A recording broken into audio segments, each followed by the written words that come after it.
Et salut tout le monde, c'est encore moi. Oui, là j'arrive un peu tard. Un peu tard parce qu'il est 21h27, que d'habitude les vidéos je fais plutôt le dimanche matin. Mais bon, là, c'est pas le cas. Je vais quand même faire cette vidéo parce que je l'avais prévu. Et cette vidéo a donc pour thème la qualité de la nourriture. Vous savez que maintenant que l'homme a industrialisé la nourriture, elle est devenue d'une qualité de plus en plus médiocre, hein. Et que les terres que l'on cultive actuellement sont complètement épuisées par une agriculture de plus en plus intensive des fruits et des légumes. On ne retrouve pas la même qualité des fruits et des légumes en termes de vitamines et, euh, et de rapports nutritionnels qu'il y a 50 ans. 50 ans. Pourquoi? La faute à l'industrialisation de masse. Et on pourrait nous dire, oui, mais il y a une alternative, c'est le biologique. Voilà, il faut acheter bio si tu veux bien te nourrir, il faut y mettre le prix et tout, c'est important. Mais le problème, c'est que même si tu achètes bio, que tu es prêt à mettre le prix pour manger de la qualité, et ça peut être aussi pour une raison idéologique. Tu as envie d'acheter des produits français qui viennent de France et pas d'Espagne. Très bien. Mais ça va pas remplacer la qualité qu'il y avait il y a 50 ans. Parce qu'il y a 50 ans, on faisait pousser des produits sur des terres qui étaient propres, saines. Maintenant, ces terres sont complètement épuisées. Elles sont lessivées par tous ces produits chimiques qu'on met et qui sont utilisés par l'industrie de l'agriculture et plus largement l'industrie agroalimentaire. Maintenant, il n'y a pas que les fruits et les légumes qui ont perdu de qualité, il y a aussi la viande, la consommation de viande, qui risque de disparaître, hein, forcément, parce qu'il y a de plus en plus de personnes sur Terre, on est de plus en plus nombreux, on est en perpétuel accroissement de la population humaine sur la planète Terre. Je pense que l'alternative, euh, c'est pas d'être végétarien. Alors j'ai rien contre les végétariens. C'est un régime que j'ai essayé, mais moi, en tant qu'Européen, j'ai du mal. J'ai du mal à me passer de protéines animales. Enfin, j'ai essayé et j'ai perdu beaucoup d'énergie, beaucoup de force. Et surtout, j'ai pas du tout perdu du poids. Donc, pour moi, le régime végétarien, c'est plus un régime, on va dire, idée pour des raisons, pour des personnes qui ont une certaine idéologie. Mais au niveau santé, on n'a pas la même physiologie qu'une personne qui vit en Inde, malheureusement. On n'est pas adapté à ingérer et à bien consommer les protéines végétales.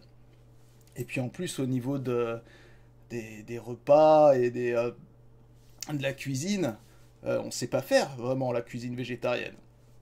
C'est vraiment en Inde qu'on a la maîtrise de la cuisine végétarienne. Si tu veux manger végétarien et bien, il faut que tu manges indien, hein. Ça c'est certain. Essaye le veggie burger de McDonald's, ça n'a pas tellement de goût. Bah oui, ils se sont adaptés au goût des Européens, hein, mais bon, après ça c'est que mon avis, hein, vous n'allez pas me taper dessus. Euh, je vous respecte, tu me respectes, on se respecte, voilà, j'ai mon avis sur la question. Et moi je pense que la bonne alternative, ça serait la consommation d'insectes. Si on peut plus manger des animaux, autant manger des insectes. Parce qu'en fait, c'est ce qu'on se faisait avant de manger des animaux. Euh, Avant, il y a très longtemps, je pense à nos ancêtres gaulois ou à nos ancêtres vikings qui n'avaient pas de... La nourriture était moins accessible qu'avant, elle était moins en profusion parce qu'il n'y avait pas cette industrialisation alimentaire et du coup ils se réfugiaient sûrement, enfin je suppose, qui pouvaient se réfugier sur la consommation d'insectes. Parce que les insectes, bah, d'un point de vue des protéines, d'ailleurs c'est écrit sur ce livre que je vous conseille, Les insectes au menu, qui est très bien écrit, de Vincent Albouy et Jean-Michel Chardini. Voilà, donc je vais vous lire un petit passage. Du point de vue des protéines, les insectes valent le bœuf, le porc ou le poulet. Ni plus ni moins. Ils n'ont pas d'intérêt particulier par rapport à ces viandes, mais ils constituent un aliment de remplacement à peu près équivalent. La ration quotidienne de protéines d'un adulte européen moyen est obtenue en mangeant 150 g de chenilles Mopane ou bien 250 g de verre de farine ou de grillons.